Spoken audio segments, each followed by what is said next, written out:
What's up, you sweaty nerds and greasy degenerates? We got some important stuff to talk about today. Dan Heng Inhibitor Lune, aka Super Saiyan Dan, comes out in roughly a few days from now. And there's a lot of talk going around, circulating Dan Heng. Is he free to play friendly? Is he difficult to use? Does he require a lot of SP efficiency? Can he even build enough SP? Is he trash? Can he balance my stock portfolio? Can he give me a better rate on my car insurance? Will he tell me he loves me, or will he leave me like my dad did when I was 9? So I thought it would be good to go over the intricacies of Dan Heng and talk about it because it is a fair concern to be worried about Dan Heng Inhibitor Lune because he is a very finicky DPS.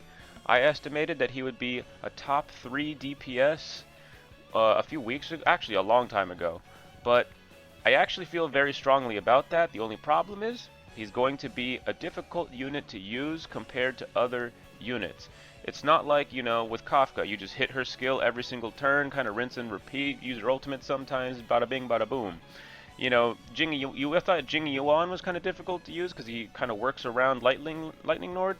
No, come on, dude. Yeah, Seela, you just hit her skill until you have to hit her basic because she gets too many turns. Like, this guy is going to be a pain in the butt to use, okay, compared to other DPS units. But it's kind of like you get rewarded with high DPS by building well around him, building a very solid team to go around him, and playing the combat well enough in order to synergize with his kit and with his teammates, his allies, in order to optimize his gameplay. You will be rewarded by playing well with very, very good DPS numbers. Okay? So let's go ahead and talk about what we can do to help Dan, how he works, and what are his issues. So let's get into it. Alright, let's go ahead and address Dan Heng Inhibitor Lune's biggest problem. Super Saiyan Dan is an addict, okay? Super Saiyan Dan is an SP fiend, okay? He's a junkie, alright? If Super Saiyan Dan does not get his SP fix, he will throw a fit, ruin your birthday party, and make fun of you in front of your family and friends, and he won't do any damage, okay? This is a problem, alright? But we can fix him, okay? We can build a team around him that is built for speed. We can build him for speed as well. We can also build the team around energy regeneration and build Dan for energy regeneration as well, giving Dan energy regeneration rope, building the whole team for speed. What this will do is this will allow for more turns. The more turns you have, the faster you build up energy. And Dan Heng will be using Dan's weird, okay? He's going to use a shared SP pool with the entire team that he's going to be pulling from. He's also going to have his own separate stacks that he can use for his enhanced basic attack as well. So what you want to do with Dan is build up his ultimate as fast as possible. This will give him stacks of his ability, and then he will be able to use that instead of the shared SP pool from the team. Only pulling from the shared SP pool when absolutely necessary. So this is what I mean by the combat with Dan Heng is going to be rather strange, okay? You're going to have to be SP efficient with him in a weird way that's different than normal in order to try to not burn too much of that SP so that he can build up his ultimate and that he can use his ultimate to get stacks and then hopefully use his stacks more consistently rather than burning up the SP from the SP pool. So we want to build, again, a team that can go very, very fast and build up that SP pool of energy quickly in order to let Dan ultimate very quickly as well. So the whole team wants to be built around speed. Not just Dan Heng. I do believe Dan Heng being the fastest, or not being the fastest, but being fast is more important than anything else. But you want the entire team to be built around speed as well. Otherwise, Dan Heng's going to go fast at first, and then the whole rest of the team is going to be kind of playing catch up. So your first rotation is going to be a little bit weird. You want to start off the battle well. So you want them to be really, really quick, okay? That way they can build up the SP energy, he can ultimate quicker, and he can just go off, right? So, how can we do that? Well, you could use an energy regeneration rope such as this one here. Not this exact same relic set. This is not the recommended relic set for a Dan Heng Imbibitor Lunae, but you could use an energy regeneration rope such as this. If you have Dan Heng's signature light cone as well as an energy regeneration rope, you should be able to build his ultimate in roughly 2 to 3 turns, which is actually really, really strong, and I think rather underrated that I don't think people are factoring in. Of course, that's based on pre-release math, so take that with a grain of salt, take that for what it is. That's why I say 2 to 3, just in case I'm leaving some wiggle room there. But don't forget that if you have your team built fast enough, you might feel comfortable enough to not necessarily need the rope. You might be able to use, let's just say, like an attack percent rope like this. A lot of people are on the debate right now whether attack percent rope is better or energy regeneration rope is better, and honestly it's going to be probably more dependent on what your team build is rather than on what your Dan Heng build is, to be perfectly honest with you. So if you feel comfortable enough and knowledgeable enough to run an attack percent rope because you feel comfortable, go for it. But again, energy regeneration rope is very solid and helps fix his SP problem. The guy is an addict after all. Now, let's go ahead and take a look at some speed real quick. This is my Luca. It's not fully built up, so disregard most of these stats here, but you can see that his speed is at 134. That's really solid. But if your Dan Heng has 134 speed, you probably want to have faster characters than him in order to be able to build energy up before his turn actually comes. Again, I believe just having a fast Dan is probably more important than anything, but you, like I said, want to have a very fast team around him in order to optimize him properly. Otherwise, he's going to have certain rotations where he doesn't get to deal optimal damage. So you want to have a faster character, like you see my Kafka here has 144 speed. This would be, let's just say Luca is actually Dan Heng, and Kafka is a support for that Dan Heng. This would be a really, really great support to have because she can give that Dan Heng a whole bunch of buffs and a bunch of energy by going before he does. Now, of course, certain things in the battle could cause your speed to change little bits here or there, depending on what, harmony characters you have, depending on whether you run a Bronya or not. Little things like that can change the rotation a little bit here or there. But generally, having a faster team than your Dan Heng is probably going to benefit you more than having just a fast Dan. Fast Dan is very, very good, but having a fast team is very, very important as well. So I do also want to point out at this time that Dan Heng Imbibitor Lunae's ultimate only gives him 2 stacks that he can use towards his enhanced basic attack 3. He requires 3 stacks for his enhanced basic attack 3, but he can use his technique before battle, which will give him 1 stack. That way, when he gets his first ultimate available, he will be able to use his enhanced basic attack 3, and if you buff it with someone like Tingyun, it's going to have incredible damage capabilities.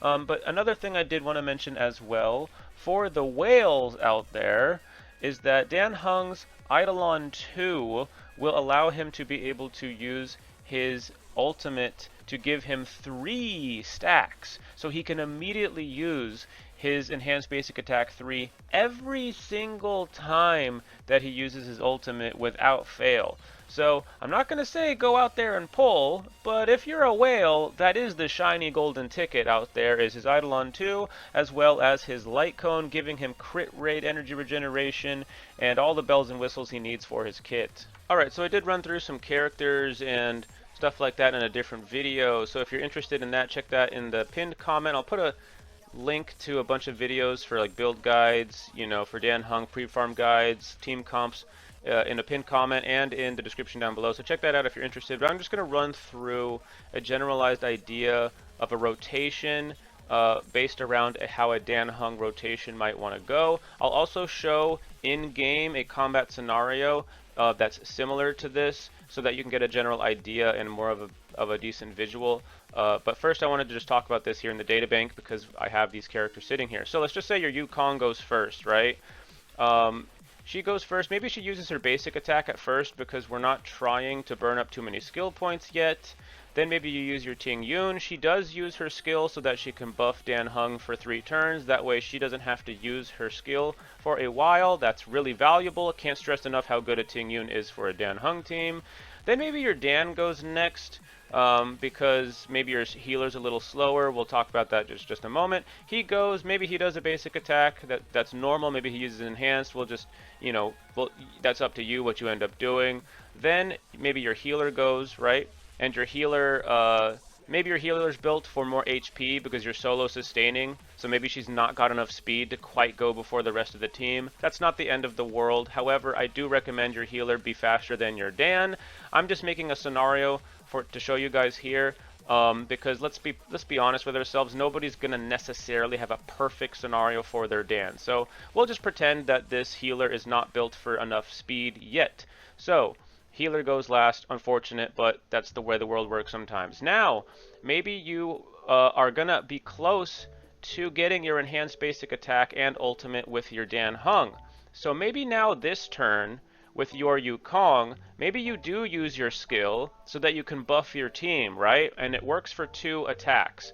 Now, your Tingyun goes next. She's already buffed your Dan, so you don't really care about using her skill. She does use an attack, and it's buffed from Yukong. So she gets 1 buffed attack from Yukong. She's also buffing herself from that skill as well. And now, your Dan Heng gets to go. Maybe now he's built up his ultimate.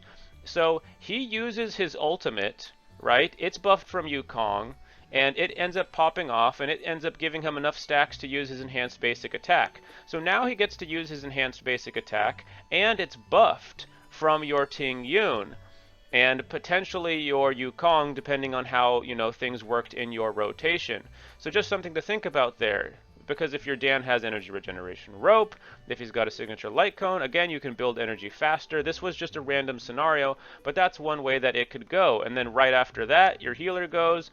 Your healer, uses a basic attack if you don't need the heals, and you rinse and repeat, keep running down the line, Yukong, then your Tingyun again, and eventually you'll have to use her E again to buff Dan, but you can kind of get a general idea of how that's supposed to work with a Dan Heng team. Ideally, Natasha would be going faster than the rest of your team, but don't forget that if Yukong is on your team, you don't want your healer going too fast because she's going to end up stealing the buff from your Dan or from your Tingyun. You do not want your Natasha to get the buff from your Yukong, so don't forget about that, okay? Okay, I wanted to show you the same type of rotation, but with Tingyun being able to hopefully give Sela that ultimate so that you can understand, if you didn't already use Tingyun very often, how we can just give a character the ultimate using Tingyun. So I'm going to go ahead and... hopefully this doesn't, defeat the enemy. I really don't want that. We'll just go ahead and use our ultimate with our Silver Wolf there. We're going to go ahead and... I guess just use a basic attack. That's because we might have to do stuff like that with a Dan Heng team. We might have to use our basic attack more often than you might think. I'm going to go ahead and buff our character here. We're going to buff Sela, who is our Dan Heng. Sela is our Dan Heng. So look at that. Our Dan Heng just got his ultimate. So I can go ahead and pop his ultimate and delete an enemy pretty much off of it. But with Dan Heng, his ultimate's not really necessarily going to deal a ton of damage per se, but it will allow him to use his basic attack, that his enhanced basic attack 3, once he gets his ultimate, if he already had a previous stack using his technique. So he would only get 2 stacks otherwise, but it is Tingyun has great synergy for a Dan Heng team, because if your team's fast enough and Tingyun can go early enough, you can build up her ultimate, and then use her ultimate to basically give Dan his ultimate as well. So definitely something to consider there is, I believe that Tingyun's probably the best pairing for a Dan Heng team, just because she works on pretty much any Dan Heng team as a support, because you have 2 support slots with a Dan Heng team if you're running Hyper Carry Dan. So in conclusion, for today at least, Dan Heng Inhibitor Lune is a pain in the butt to use compared to other DPS units. Um, some people aren't going to understand how to use him at first. That's just the way it's going to go. I do not recommend pulling for him on day one if you don't know for sure you're going to like him. Use him in the trial system. Use him in the support system on day one. Other people are going to pull for him, so you can try him out before you pull for him. Don't feel like you have to pull him right away. Okay, I definitely recommend building a fast Dan, but I also recommend building a fast team around your Dan in order to be able to give him the energy he needs, meaning you want them to probably be faster than your Dan so that he can get the energy he needs on demand. Speaking of on-demand energy, I believe Tingyun is probably the best support unit you can have on your team. She's very versatile for a Dan. She gives buffs. She also can give energy on demand through her ultimate. And when I say on demand, I mean you can hold on to her ultimate until you're ready to give it to Dan. Don't feel like you have to burn her ultimate just because you have it. Hold on to her ultimate and wait until it's the best opportunity to give it to him so that he can build energy and use his ultimate at a good opportunity. So if there's anything that I may have missed in this video, please include it in the comments below. I'm sure there's plenty of stuff that I missed. This guy is a pain in the butt, so lots of information needs to be said about him. A lot of discussion is going to be surrounding this guy. Be aware that I did make other videos as well for him, so the reason why I may have not mentioned some stuff is because it's in other videos as well. But go ahead and leave some comments below if you're interested in providing more information about him, maybe something I missed, maybe something you think is important as well. If you liked this video, maybe leave a like, comment, and subscribe. It really does help the channel. I'm trying to get to 2,000 subscribers. That's kind of my current goal for right now, so any support helps, but just watching the video was helpful enough in itself. I'll catch you guys next time. Good luck on your 50-50s if you are pulling for Dan. Again, I don't recommend pulling on day one, but good luck to all of you, and I will see you next time. Peace out.